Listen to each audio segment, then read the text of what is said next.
first star I see tonight, wish I may, I wish I might, have this wish I wish tonight. Are we too old to wish? Are we too wise to wonder? Are we too experienced to think that anything of our lives can be different? Wishing and wondering come so easily to children. They love to wish on birthday candles, on a penny in the fountain, on the first star in the night sky. Sure, we say that's kid stuff. We are different. We are grown-ups.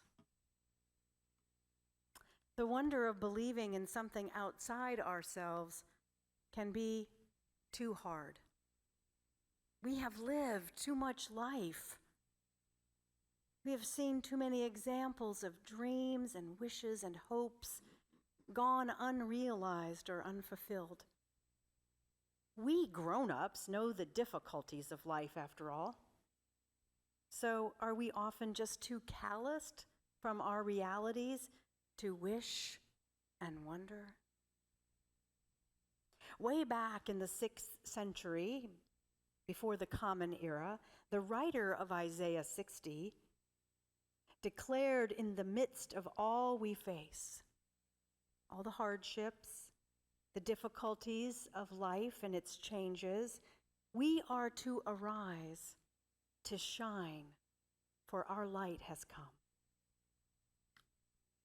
For Isaiah, it was a call for all nations, for all people, that no matter how calloused, how disillusioned, how much life lived, look up, arise. Arise, because there is a light that shines with the promises of God's love. We are to lift up our heads and wonder at God's promise. Lift our heads and witness to the light that shines. Or arise, wonder, and make a wish. Wise ones traveling from the east came. They were far from home, looking, searching, hoping, and wishing to find the one foretold in the starry night skies.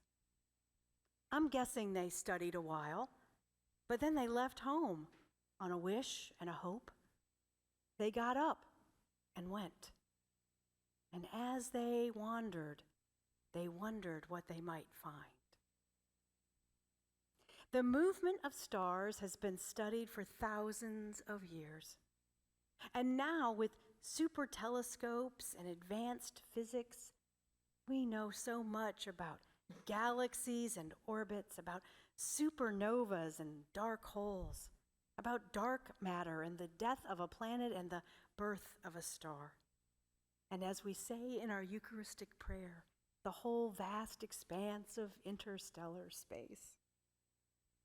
And for all the science we know about space, there is so much that we cannot and do not know. The enormity, the overwhelmedness of what is beyond continues to fascinate and captivate. I think that's the appeal and allure of space. On nights when we are out away from city lights, we can pick out of the inky blackness the North Star, the Big Dipper, the Southern Cross, Orion the hunter. Or when we wish on the first star of the evening, or on a shooting star as it moves across the night sky, or when we just take a moment to stargaze. Then we let go and make a wish. We are free from the callousness. We escape the all too harsh realities of our lives.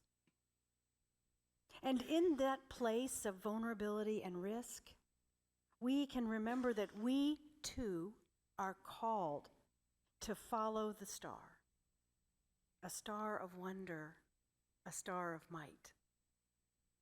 The night sky I believe, can lead new generations of wise ones to the place of wishes and hopes and wondering.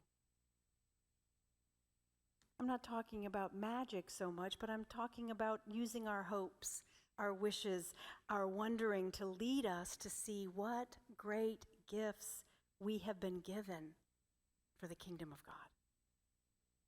The church for years has used the words time, talent, and treasure to talk about the gifts we bring. And mostly we use those words to talk about how we keep the buildings open, keep the lights on, and run the ministry of the church. This is important stuff. But our wondering, our wishing, our gifts of time and talent and treasure are so much more than that. Our gifts of gold and frankincense and myrrh, the treasures we bring, are the reflection of the glory of God given to us for the hope of the world. Our offerings are the reflection of the light that still shines in the darkness. So starlight, star bright, first star we see, lead us to the place so we can be the people God calls us to be. Let us study a bit like the wise ones always do. Then look up toward the heavens to see the light that shines as we wish and wonder. And then go and share your treasure. Dear beloved of God, God calls us to arise and wonder and shine. This new year, we are encouraged to follow the star that leads us to the place where Christ is, where Christ waits. Epiphany is a season of wonder, our wonder at God's everlasting glory made known, wonder that moves us to action, wonder that leads us to bring our best gifts, wonder that leads us to Christ for each other and for the world. When you see the star, every time you see the star, let the wonder begin. Starlight, star bright, first star I see tonight. Wish I may, wish I might have this wish I wish tonight. So, dear people of God, arise, wonder, and shine.